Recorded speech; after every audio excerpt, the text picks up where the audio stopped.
আজকে আমার আপন ছোট চাচার মেয়ের বিয়ে, মানে আমার ছোট বোনের বিয়ে। তাই সকাল থেকেই টুকটাক কাজে সাহায্য করলাম। বিয়ে বাড়ির রান্না, বাবুর্চিদের সাথে আমিও একটু হেল্প করলাম। এতগুলো মাংস একসাথে রান্না করা আর এই লম্বা লাড়নি দিয়ে মাংস লাড়া কতটা কঠিন কাজ আজকে বুঝলাম।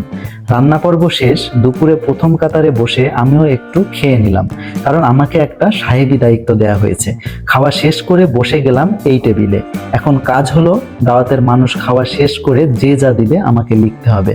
আর আমার সাথে ছিল অপু, আমার বড় ভাইয়ের ছেলে। ভাই রে ভাই, লাইফে যতগুলো কঠিন সিচুয়েশন আছে, বিয়ের দিন নতুন একটা পরিবেশে বিয়ে করতে আসা তার মধ্যে অন্যতম, যা একমাত্র জামাই ফিল করতে পারে। সামনে প্লেট ভর্তি মজাদার খাবার থাকলেও জামাই কিন্তু খুব একটা খায় না, কিন্তু জামাইয়ের পাশে বসা দোস্ত ভাই ব্রাদাররা উড়াধরা খেতে থাকে।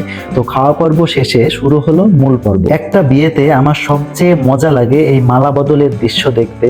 তো কেমন লাগলো ভিডিওটি কমেন্টে জানাতে ভুলবেন না। সকলেই সুস্থ থাকবেন, ভালো থাকবেন। দেখা হবে নতুন কোনো ভিডিওতে ইনশাল্লাহ। আসসালামু আলাইকুম।